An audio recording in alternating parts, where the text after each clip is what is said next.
So, hello everyone. Hello, Thomas. Hello. Hello.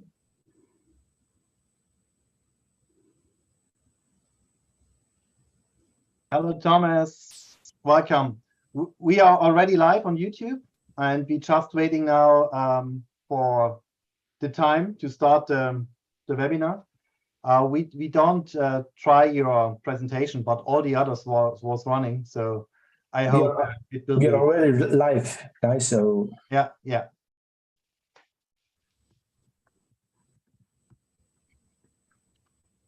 It will work. So Adrian, should I send you my presentation or? No, we do it then live. Okay, perfect. It will work. I'm convinced.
Now, good evening, good morning, good afternoon, wherever you are.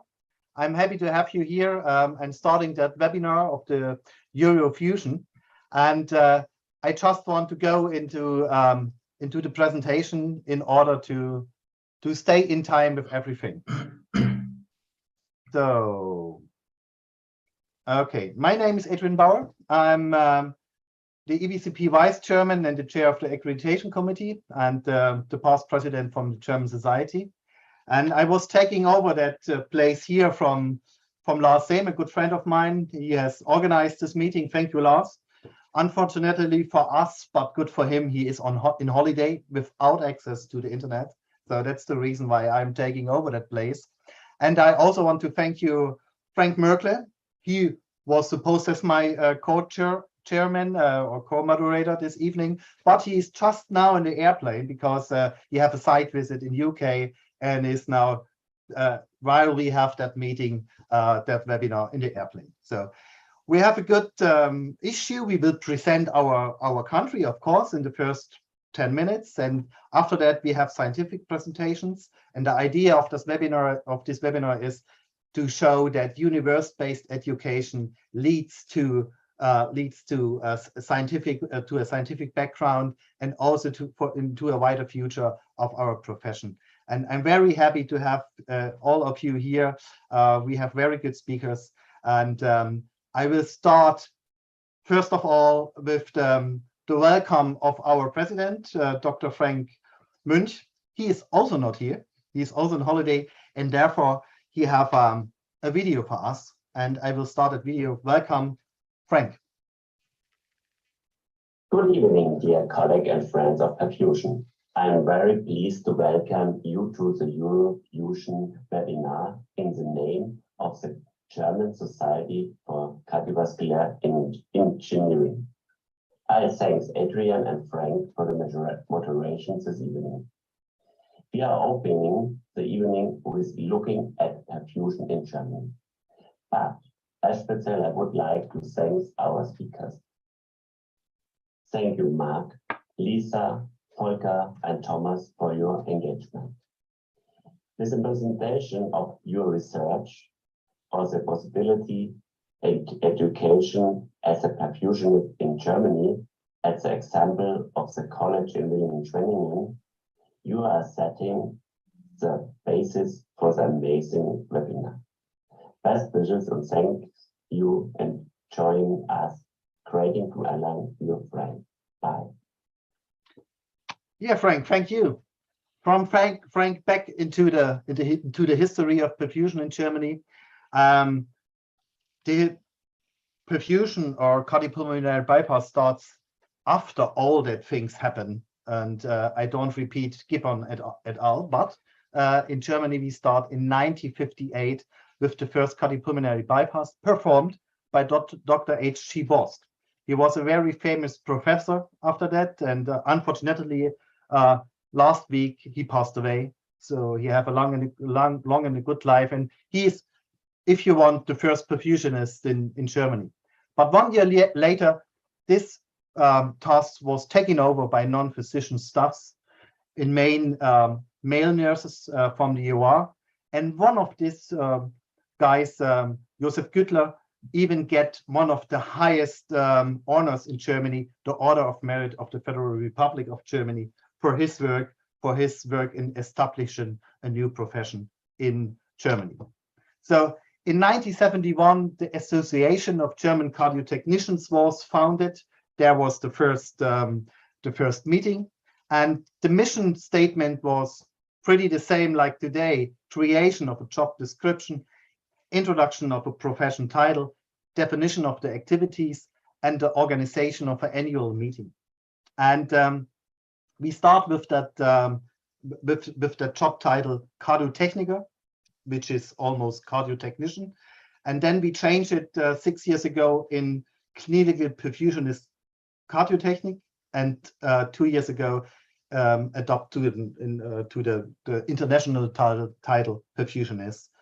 We are, from our perspective, from the perspective of the German society now, perfusionists, and write that in every paper and every publication. What's the current status in perfusion in Germany? We have 78 heart centers here and around 600 clinical perfusionist positions. A lot of them also in part-time. That means we have around 700 perfusionists in Germany in a population of 83,000 people, more than 83,000 million people. 83 million people, of course. Cardiac surgery, the report was published even last week, is from 2021. We have 92,000 heart operations in that year.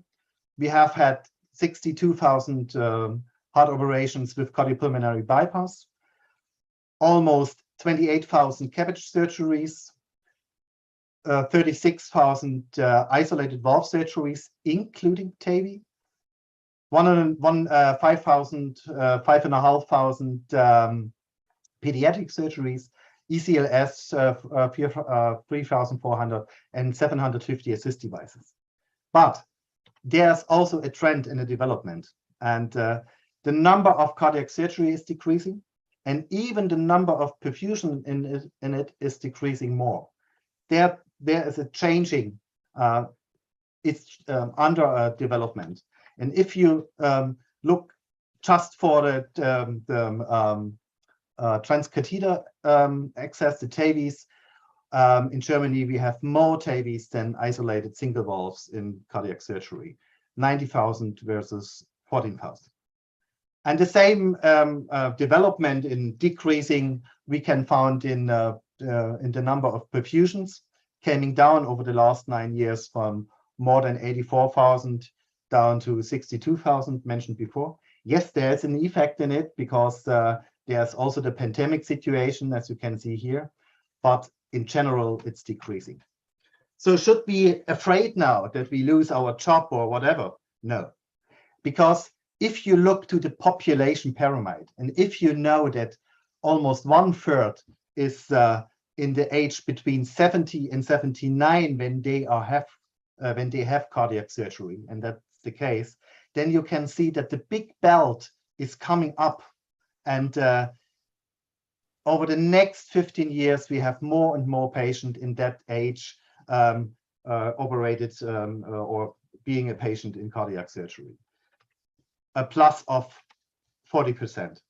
So nevertheless, we have to be aware, and we have to change our behavior, and we have to change our education, adapted to the new demands. We have to have a wider field, of course. The official profession recognition in perfusion, is it already done? Do we have an official recognized profession in whole Germany? We don't. But are we on a good way? Yes, we are on a good way. Because the German society have a clear strategy, and the strategy was, first of all, the education, the background, the academization, and the recommendation, at least at the level of a bachelor, the harmonization of the curricula based on the ECCP, the European Board curricula, and the definition of these activities in a paper published as consensus paper. And at the end of that, we want to have a restriction by the authorities. That could be a license, a directive, or a law. It's more important to have a regulation on it. The paper is published after 6 years of negotiations between 7 medical societies, the anesthetists, the cardiologists, the cardiac surgeons, of course, the intensivists, signed that paper, and the paper is already published 2 years ago. There are important things in it. One important thing is that we make a statement that there in the profession of a perfusionist is more behind of the medical field competence. That means we have a special technical competence what a physician don't have. And therefore we have also that sentence here, a physician cannot take over the clinical perfusionist activities. That means the heart-lung machine and the cardiopulmonary bypass is ours, which is very, very important to be independent profession. Also, the certificate is mentioned there and recommend as the common as the base level or the common level between the perfusionists in Germany. And that's also according to the international guidelines, of course, published 2 years ago, 3 years ago already now by Barbara et al. In the EBCP. It's recommended to have such education, certification, examination, and so on. And also the bachelor is recommended. I mentioned it before. Frank wants to talk a little bit about the education structure, and he is not here, but he sent me a video, and we can hear that video now. Welcome, Frank. Hello, my name is Frank Merkel. I'm former EBCP General Secretary, and I'm a perfusion educator in Berlin, Germany. So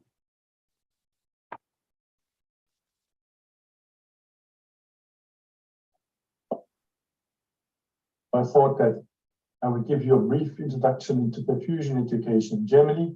Unfortunately, I'm actually on an airplane by the time you see this, but I am returning from a site visit in the UK, so I'm not available for online meeting today. In Germany, perfusion education before 1988 was not formalized. And when in 1988, at the Deutsches Herzzentrum Berlin, the Academy for Perfusion was first initiated. This was the first such program. This has been EBCP accredited and was later upgraded to a university program together with a private university. The second program in Jülich is the University of Applied Sciences, which started in 1985, which is no longer active and has never been EBCP accredited in the past.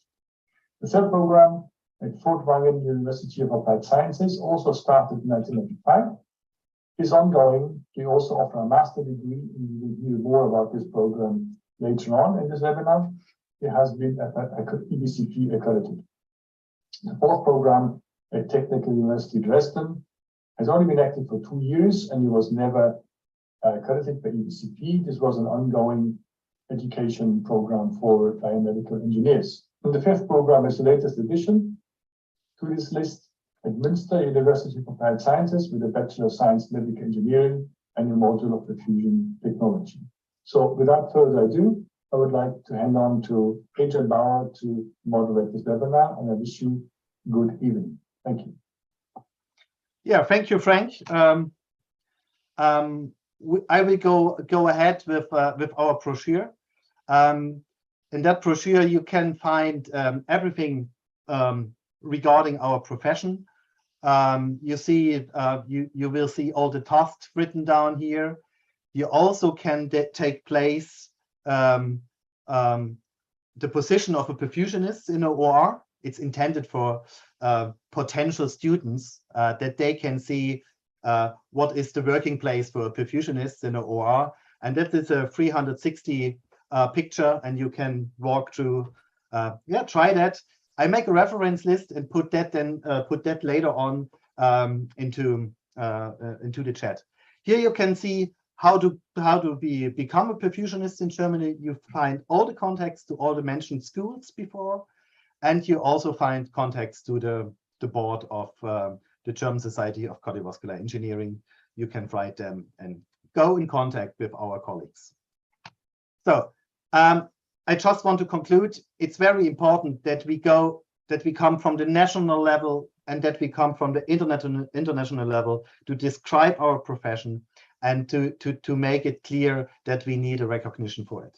And it's only possible when we work together at the national level, at the European level, but also at the level in the entire world. So you also can find a YouTube video. I put you the link in the chat, and yeah, have fun with that. Come to the meetings, register you. We have good meetings in Germany. It's a German meeting, but also international meetings. It's not far away. So yeah, I will going forward to the next presentation. We will have the discussion in the end of the webinar. That means that Dr. Mark Arendt now present his topic regarding ECLS and safety. And I'm very happy to have you here. You can now share your screen, Mark, and welcome to that meeting. And we are looking forward to your presentation. Thank you very much. First of all, I would like to thank you for the invitation to the 7th EuroFusion webinar, and it is an honor for me to make a small contribution to this program. I will give you an overview of our strategic safety management concept, extracorporeal heart and lung support interventions.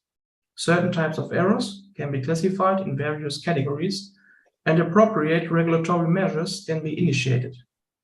Ideally, this concept is initiated and accompanied in constructive cooperation with the Quality and Risk Management Department and regarded as an ongoing learning process.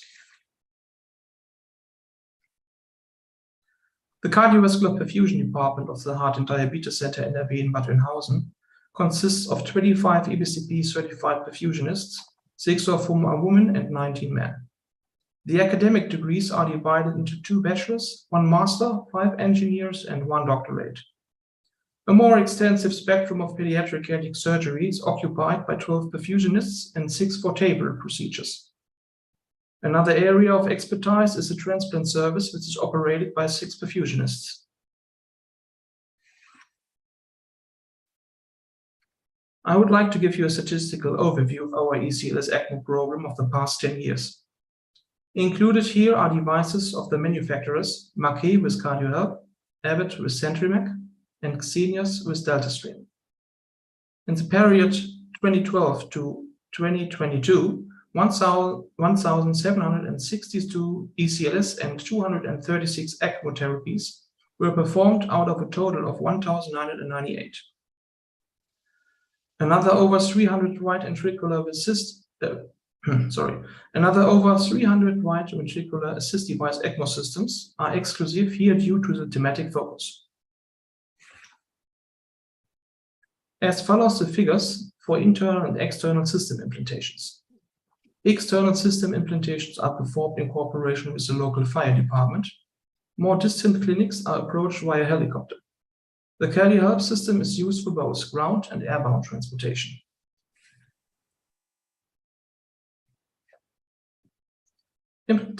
Implementations by type of support per month.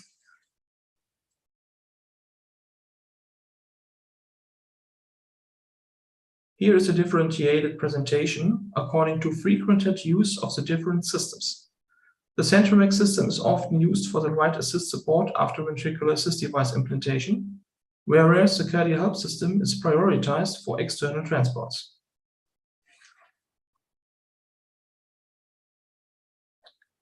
An average of 9 systems run daily.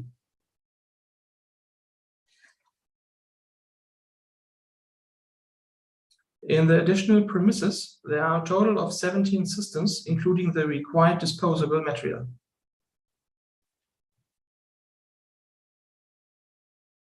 We come to the potential risk of ecotherapy.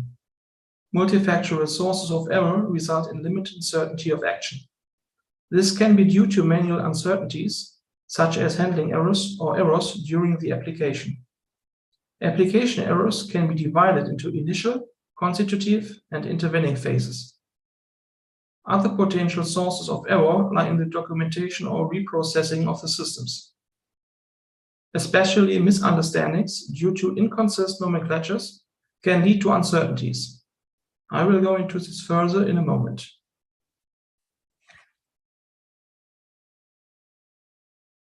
The organizational handling of errors based on a sustainable optimization approach and take place via the higher level quality management.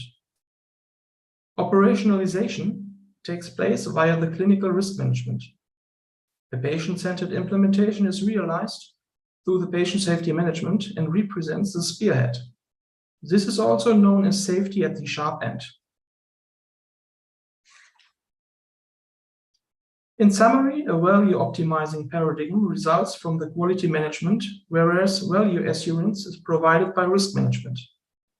Both philosophies are met by the patient safety officer. This new profession is being introduced prospectively and is currently in the conception phase at our hospital.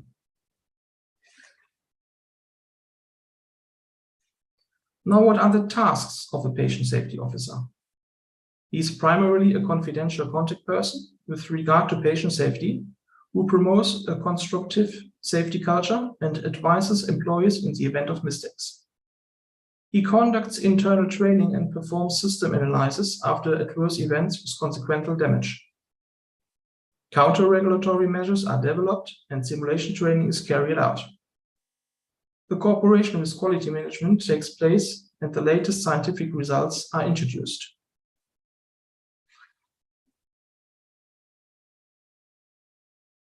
Let's move on to possible risk mitigation strategies. Uncertainties in handling should be practiced using briefings and simulation training. These can be specified in standard, emergency, and special procedures with different focus. Missing equipment instructions must be made mandatory by the manufacturer or as far as possible by the medical device representative.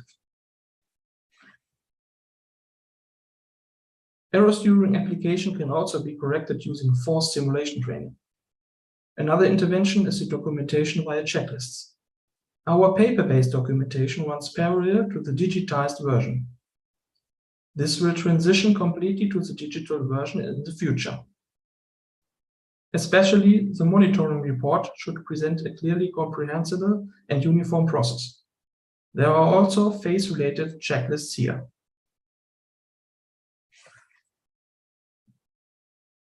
Our history log combines the paper version with the digitized version and also includes a unified but simplified ECMO ECLS description based on the Maastricht nomenclature to avoid misunderstandings.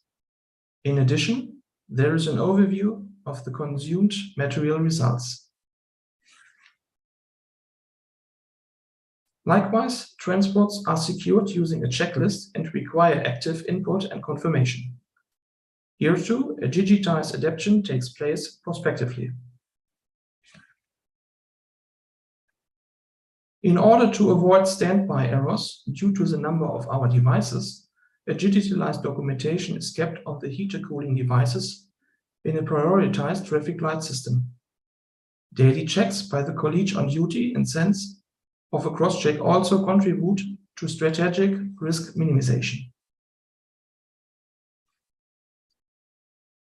The guidelines from 2019 known to us force the use of simulation training and the targeted use of checklists.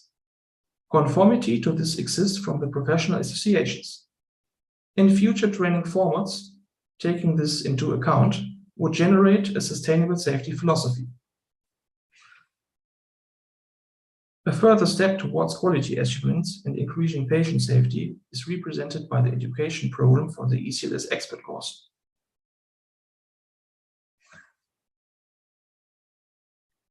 In summary, the following can be noted. Potential risk of the ECLS ECMO therapies can be minimized with regard to patient safety by the following measures. Constant confidence in action must be trained. Device instructions form the basis for this. Digitalized integration is complementary to obligatory standardized documentations with mandatory use of checklists. Ideally, these processes are analyzed and assessed by the patient safety officer, and appropriate measures are initiated and evaluated as well as adjusted.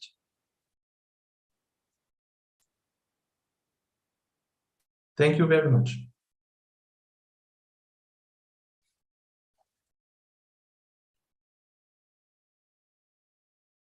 Thank you, Mark, for that interesting presentation.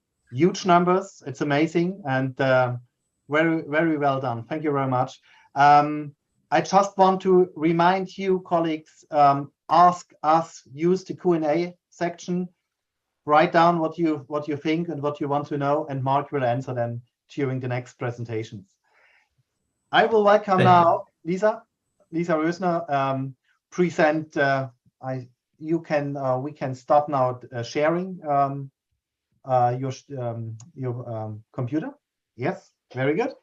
And Lisa can share. And welcome. Lisa's coming from Freiburg, University Freiburg, and will show us a presentation of ex vivo machine perfusion of donor hearts. And I'm very excited and looking forward to the presentation. Lisa, the stage is yours. Thank you, Adrian, for inviting me and giving me this opportunity to talk about ex vivo machine perfusion of donor hearts, which is actually part of our job here in Freiburg.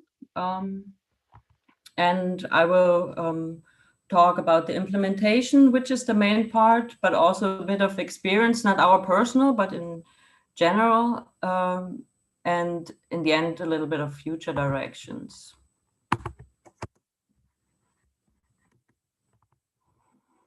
First, a little bit about the background. To date, cardiac transplantation remains the gold standard in the treatment of end-stage heart failure. But the problem is actually worldwide that there's a mismatch between available organs and the patients on wait list. So that means we do not have enough organs for very few patients, a lot of patients waiting. So far, we use static cold storage to transport the organs from the donor's hospital to the recipient's hospital. But it has been proven that the duration of cold ischemia negatively impacts the outcome of transplanted patients. Though the longer the ischemic time, the worse the outcome basically in the end. So, but what we can do is improving organ preservation.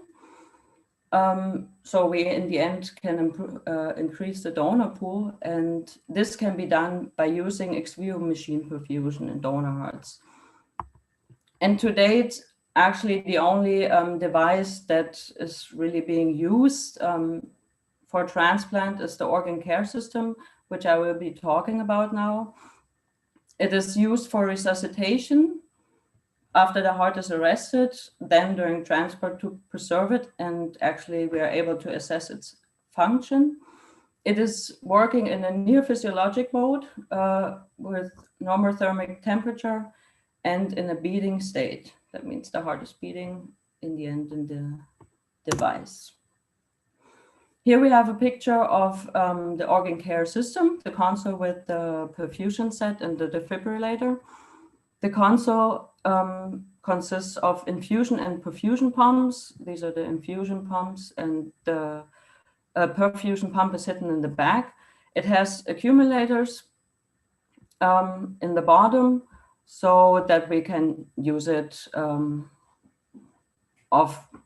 we can go and go on a flight, go in the car without having electric supply.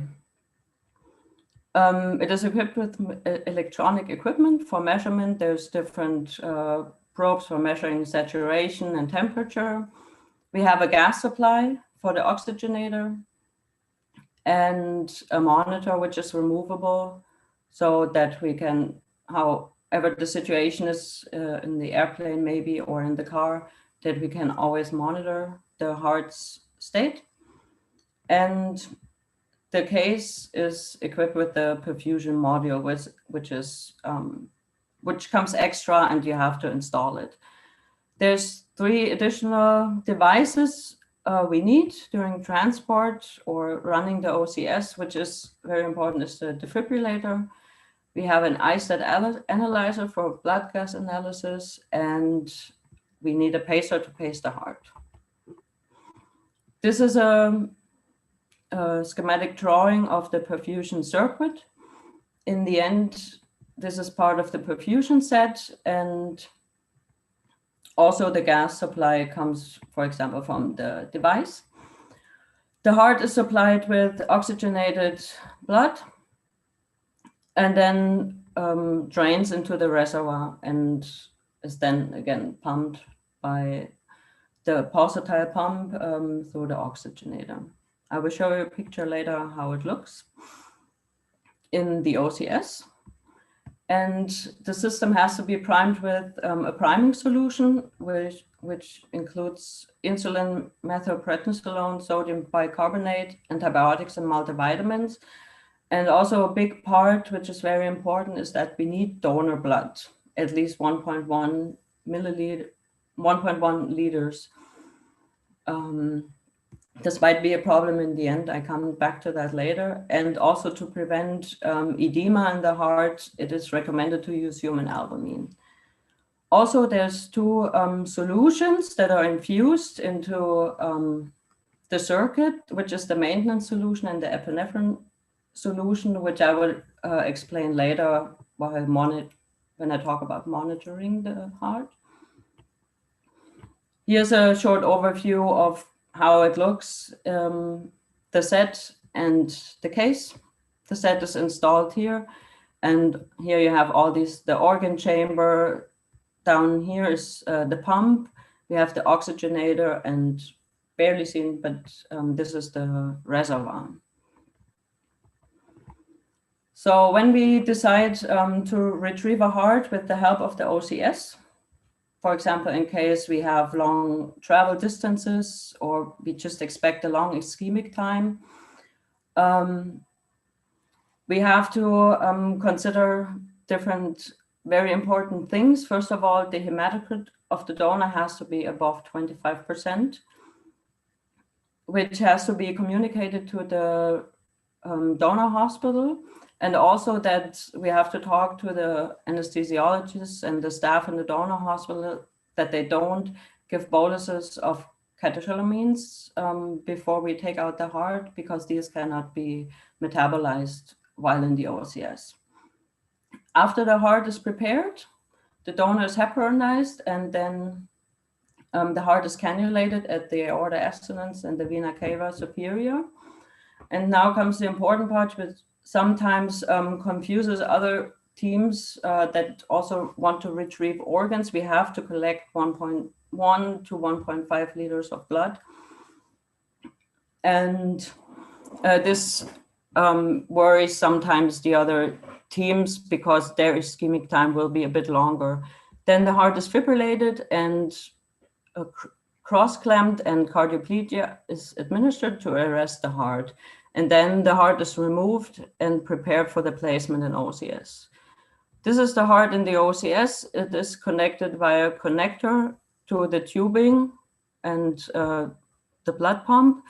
The PA is cannulated to drain the heart, and it is a resting state, beating, because the left ventricle is not filled, it is beating empty.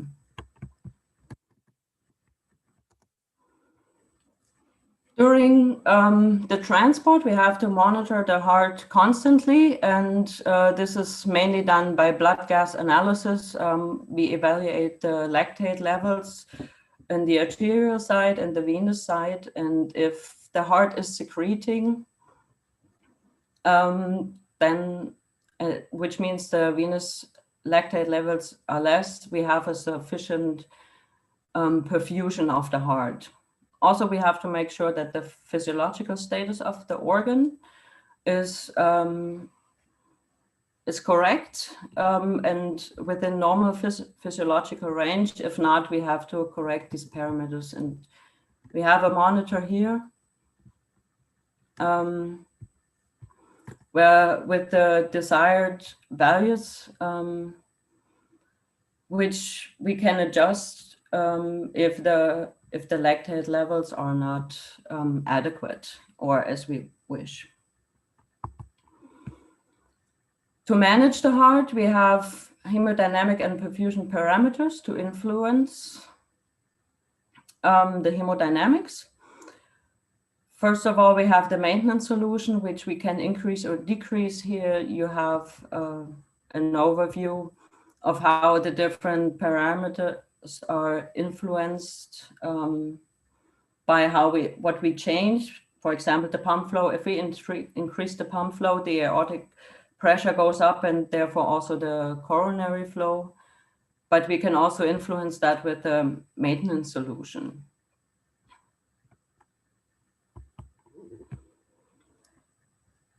During the transport or overall retrieval of the organ, we have to constantly monitor by blood gas analysis, and this should be regularly done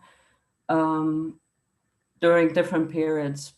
We take a blood sample before blood collection, and then in the priming, and then in the stabilization phase, which needs to be monitored more closely. And when we get a stable phase, then we can extend the blood gas analysis a bit. And in the end, before the heart is transplanted, it is, of course, again arrested and prepared for transplantation. Advantage of the OCS, using the OCS, is that we can assess the donor heart function before transplantation, which is mainly done through assessing the lactate levels. And it has been proven that very high, above 5 millimole per liter lactate levels are a powerful predictor for graft failure. So the goal is to keep the lactate levels even or descending.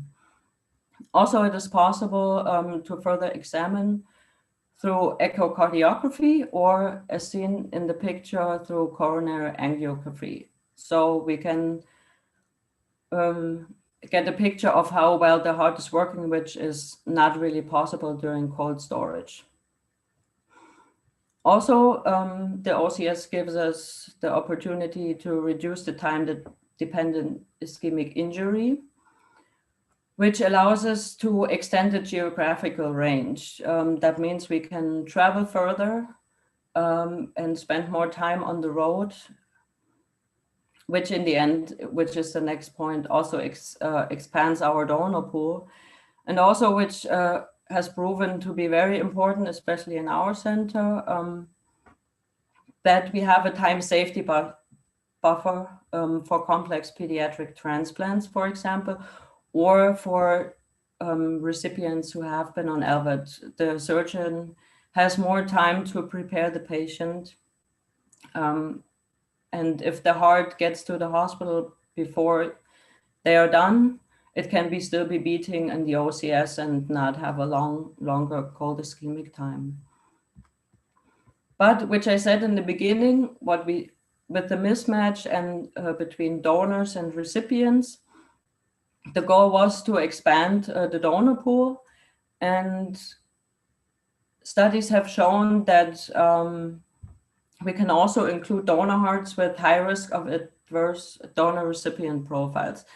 That means the criteria are extended. For example, we can accept organs from donors of an older age or with a reduced left ventricular function or moderate hypertrophy, which gives us more hearts that can be transplanted. Also, there's an exploration into the area of recovering hearts from circulatory death donors, but this is a controversial topic, and in Germany so far has not been implemented. It has been done in the UK, and it helped them to overcome their declining transplant numbers.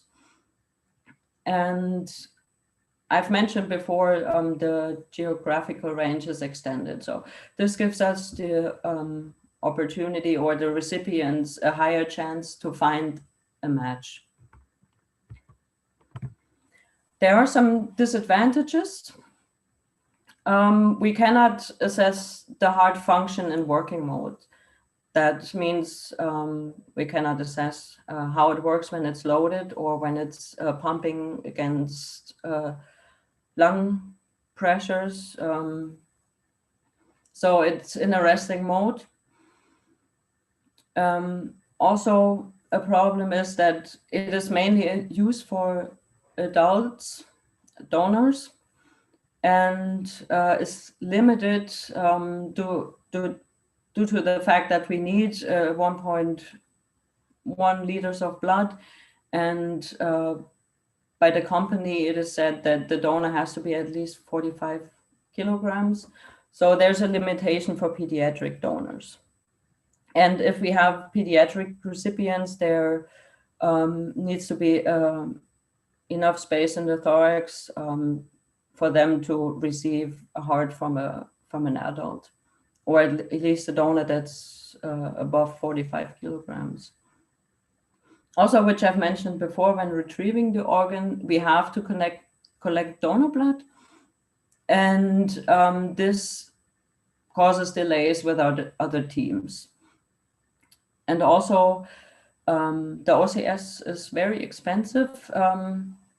The perfusion set itself, and it costs, it needs way more resources. We need more personnel to handle it. We, in our institution, we use 2 perfusionists to monitor the heart. And it also needs to be taken into consideration that it is more time consuming, unloading and loading the OCS, maintenance during transport. It might not be working. For example, there might be a problem with the heart. So we also need the cold storage in case something goes wrong, so we can arrest the heart in the OCS and transfer it to the cold storage unit. And all this needs to be taken into consideration, that there's very high need for timely planning, and including personnel and also other teams who are retrieving organs. For the future, the ideal composition of the perfusate has to be further investigated, and there's need for adequate exposure to the technology with a reasonable number of transplant in order to allow broad acceptance, and also for the safe use in marginal donors. It needs to be more cost effective and available for more centers, because then in the end, an increased uptake of machine perfusion will increase the donor heart utilization, and in the end, decrease waitlist mortality. Thank you.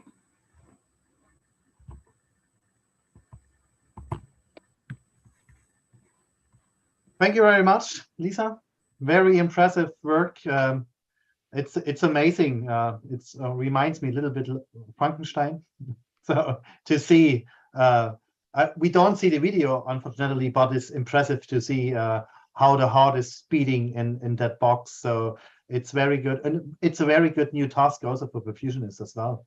So that make us our profession wider in the perspective. Very good, thank you. You can stop now your, yes, perfect. Now we come to the last presentation, and it closes more or less at that circle. That means the idea of the webinar was from university-based, and now we come to the university. You have seen two perfect scientists in perfusion making the presentation with their scientific work. And now we want to talk about education on the example of the University Furtwangen. And I welcome Professor Wenzel and Professor Schiep. Professor Schiep will make the presentation, and welcome to the meeting, and we're looking forward. Thank you for being here. Yes, okay, can everyone hear me? Fine. Okay, so first of all, I want to welcome you all to my talk, where I'm going to present shortly our program at University Furtwangen, which is related to this topic. The presenters, as already mentioned, is my colleague, Professor Dr. Volker Wenzel. He is a medic and an expert in hematology, emergency medicine, and medical diagnostics. And I, from my person on the left-hand side, I am the mechanical engineer and dean of the bachelor program. Meanwhile, Professor Wenzel is the dean of the master program, technical physician. We are located in the very south of Germany, as already shown in the first presentation, or one of the first presentations, on the eastern side of the Black Forest. So we both are located in Villingen-Schwenningen, but we are from the University of Furtwangen, which is, I would say, the headquarter of our university. And we also have a campus in Tuttlingen. This is also for us very important because we have there all, as I would say, very important medtech companies, which has a huge impact also in our lectures. Yes, and also I have here some numbers. We have at the current state around about 5,000 students, and somehow 1,750 which are studying in Villingen-Schwenningen. For sure, not all are studying our topic, but I would say in the faculties in which Professor Wenzel and I are working in, we have, I would say, 1,200. You can see here the faculties we already have, and you can see we have 9 of those.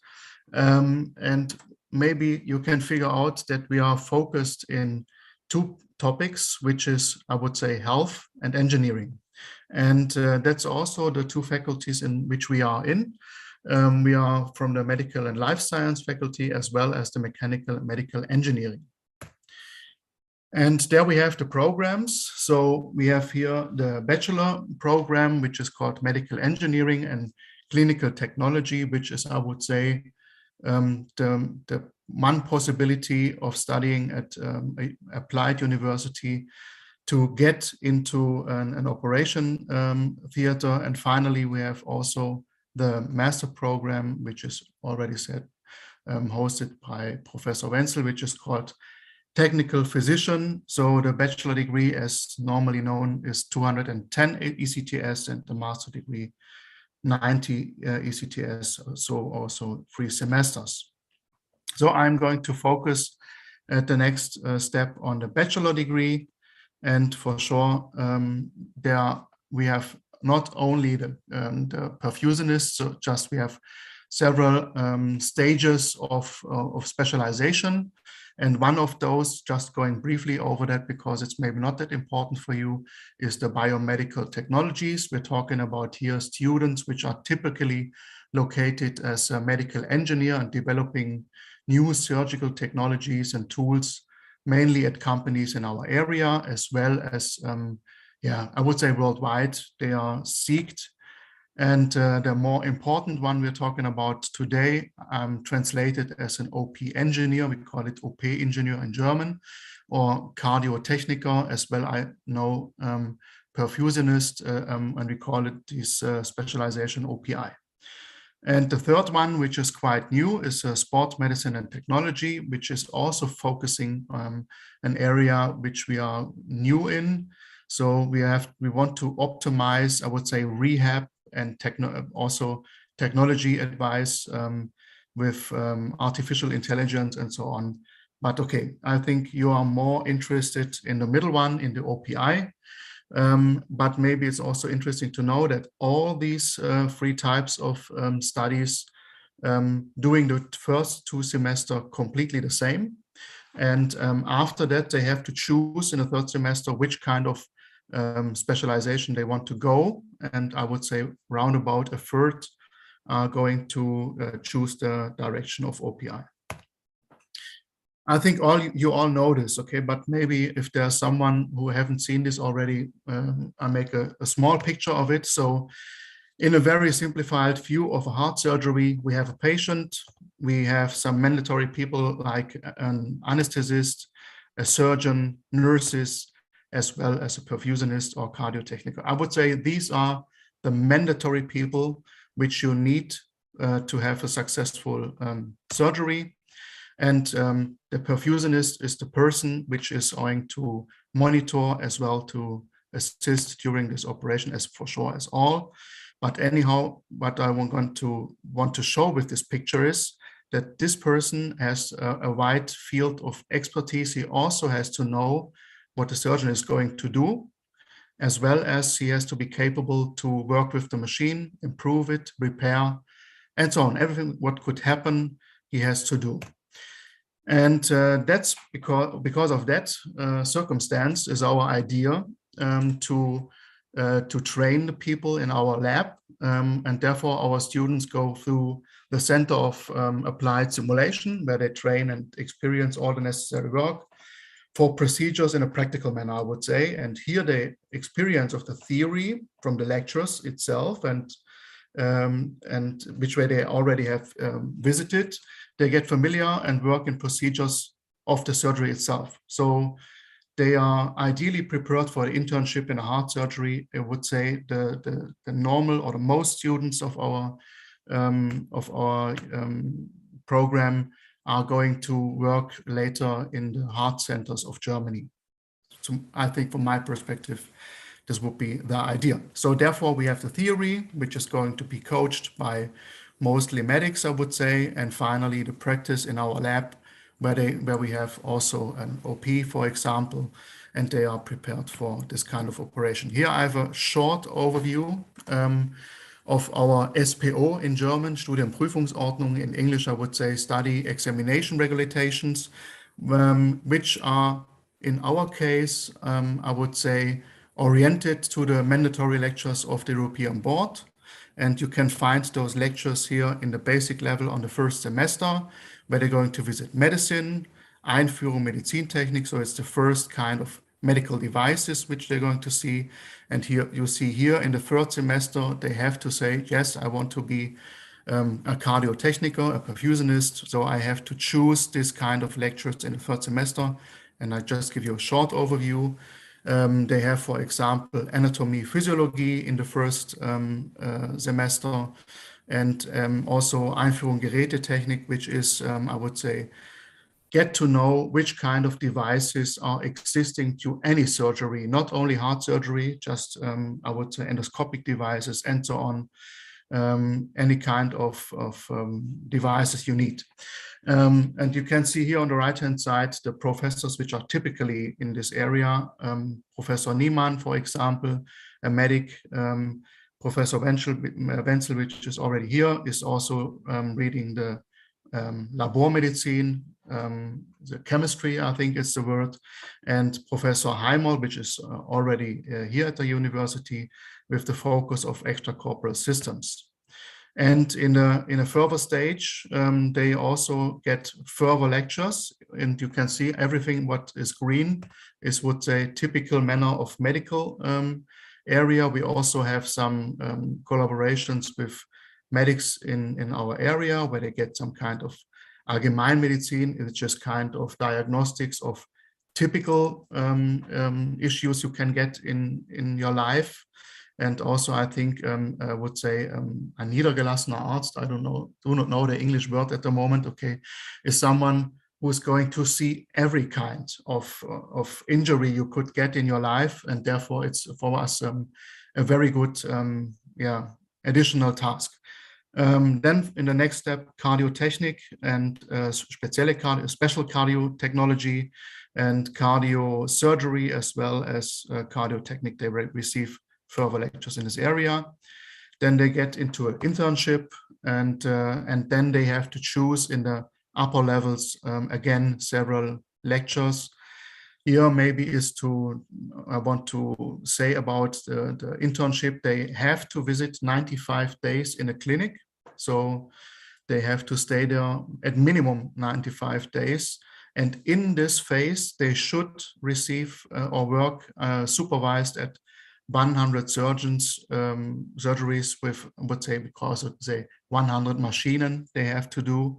Not all of them get this in this time. They maybe do several extras in the thesis finally. But normally, I would say they would reach this goal easy. And okay, that's it. Then they have 210 ECTS. Yes, and there I have also the SPO from the master degree. You also see here this kind of area. The master degree also is capable that you can, or it's possible that you visit our labs from the bachelor program, and then you will be also certified by the European board if you reach all the wanted levels. And you can see here, I'm sorry, it's just everything is in German, but anyhow, I think you know what is behind these words. Okay, clinical trials is easy. Special areas of medic, yes, so that's the kind of thing. Maybe Professor Wenzel can tell something more about it because he's the dean. Yeah, and so I think that was it already. So as already said, we are following the guidelines of the EBCP, and also get some further content during our lectures. In the next, we want to also talk about ECMO and so on, because we recognize that the area, the working area of the cardiotechnical or perfusionist is getting bigger. And so therefore we have to prepare for the next steps as well as our students.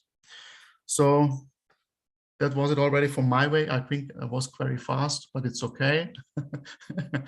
So if you have questions, I think this will be a good time.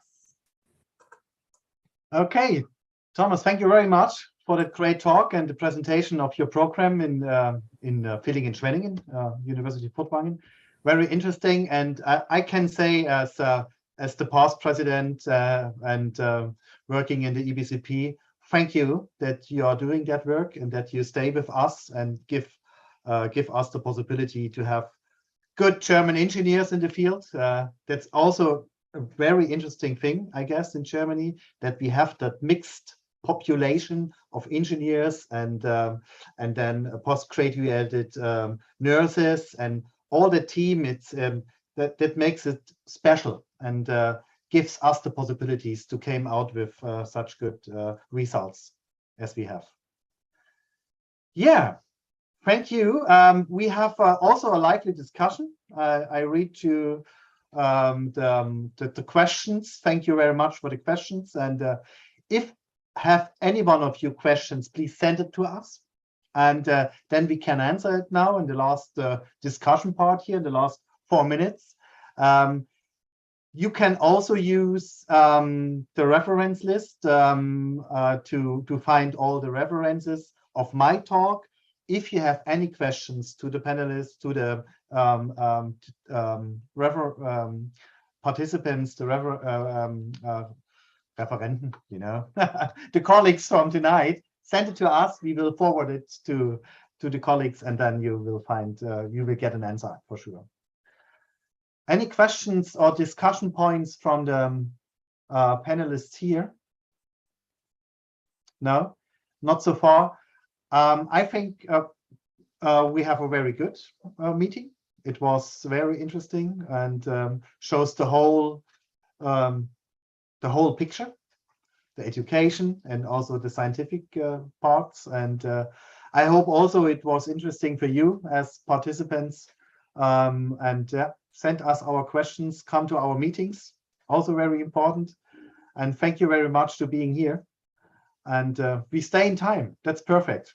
So everyone have a couple of minutes left from the evening. Okay, Lisa, Mark, Volker, Thomas, and also Gerdi behind. Thank you, and see you soon. You're welcome. Bye-bye. Bye. Bye. Have a good evening.